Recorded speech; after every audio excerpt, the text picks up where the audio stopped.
Welcome to Clade Entertainment. Find your favorite movie recaps, reviews, and clips here. Thank you for watching. The movie begins in a cage full of baby raccoons. A menacing figure, the High Evolutionary, approaches the cage while they are all freely playing.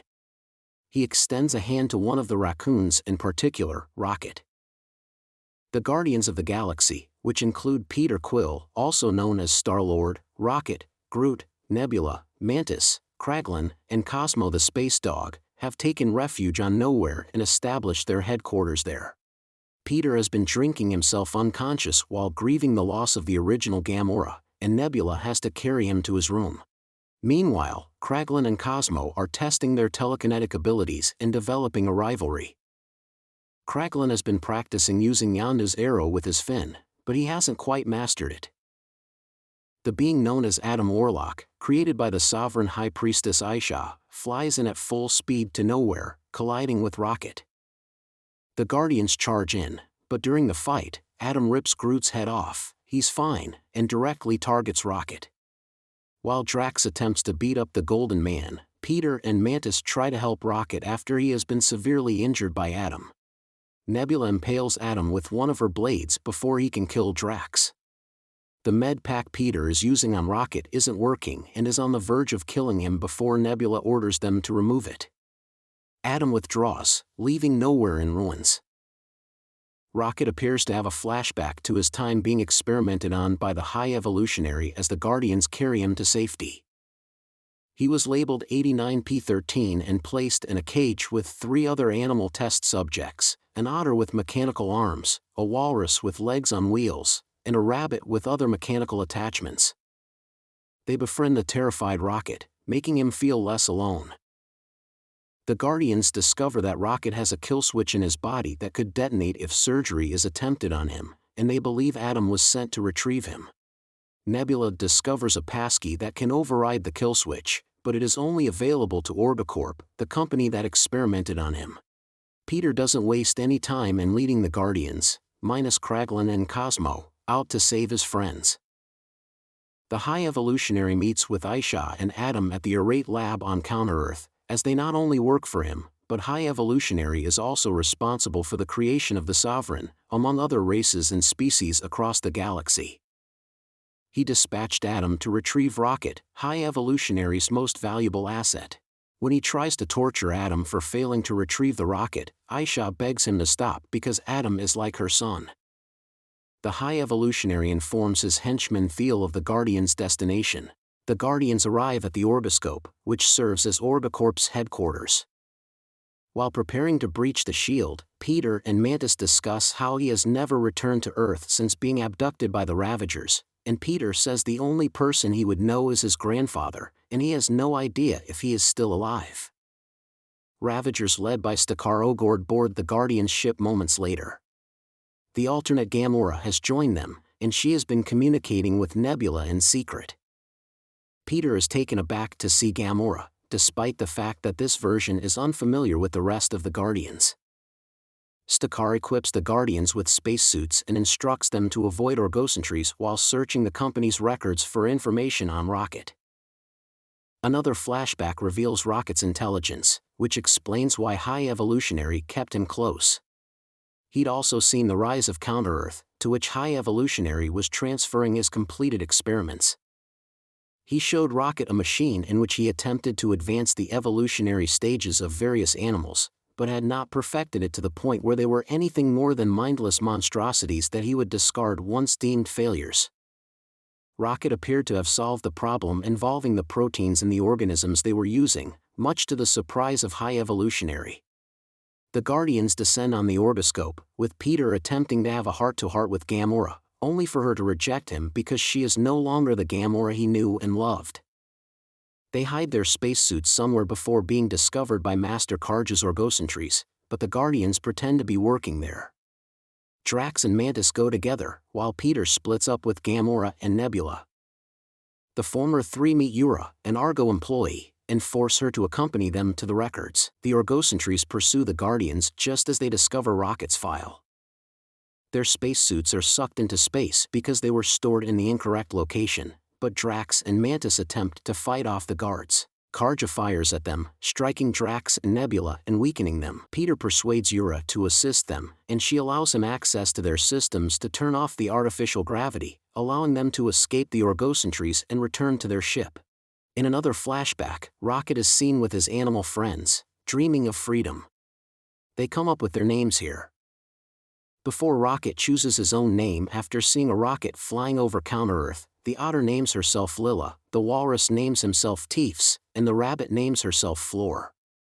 The Guardians watch Rocket's file and witness the horrors he endured under High Evolutionary. The passkey isn't in the file either, but it is in the memories of a device in Theal's head. When Peter sets out to find Theal, Gamora objects until Nebula tells her that Rocket is still a member of their family.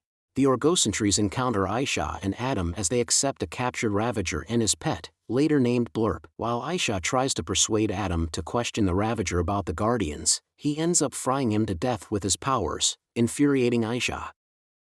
Moments later, she hears Gamora communicating with the Ravager via radio, sending coordinates for her to be picked up and unknowingly informing Aisha of their location. Meanwhile, Adam develops feelings for Blurp. Another flashback shows the High Evolutionary bringing Rocket to witness his next experiments, as he took Rocket's suggestions about proteins in animals and perfected them to make his creatures more advanced. Rocket is also treated as a failed experiment full of flaws by High Evolutionary, who then orders the perfected creatures to be annihilated. The Guardians arrive on Counter-Earth, which has many suburban neighborhoods similar to Peter's that are populated by humanoid animal creatures. When they arrive, Drax makes a bad first impression by throwing a ball at a child's head, and the other inhabitants begin throwing garbage at the Guardians until Groot transforms himself into a giant to scare them away. After Peter assists a Batwoman, she invites him and his friends into her home, where they assist the Guardians in locating High Evolutionary's station in order to locate Theal, and the family allows Peter to drive their car with Nebula and Groot. When they arrive, High Evolutionary's guards lead Peter inside. In one final flashback, Rocket steals a device that allows him to escape by unlocking his and his friend's cells. After embracing Lilla, High Evolutionary fatally shot her as punishment for the attempted escape. Rocket wailed hysterically and clawed and disfigured High Evolutionary's face. Rocket killed 2 of his henchmen when they arrived, but they also killed Teefs and Floor. Rocket fled alone, mourning the loss of his companions. Back on Counter-Earth, War Pig, High Evolutionary's minion, flies to the Guardian's ship to attack Gamora and Rocket. Adam comes across War Pig as she tries to bring Rocket in, and he rips her head off. Peter confronts High Evolutionary about his actions before he declares that he is going to destroy the planet and start over. Counter-Earth and its inhabitants are being destroyed. Adam attempts to return to Aisha, only to witness her ship being blown up. Before jumping out the window with Theal, Peter and Groot fight off some of High Evolutionary's henchmen, and Groot creates wings to keep himself and Peter afloat as he drowns Theal and steals his memory. The remaining Guardians return to their ship as the planet continues to erupt around them. Mantis, Drax, and Nebula are stranded on High Evolutionary's ship, while Peter and Groot return to their ship with Rocket and Gamora.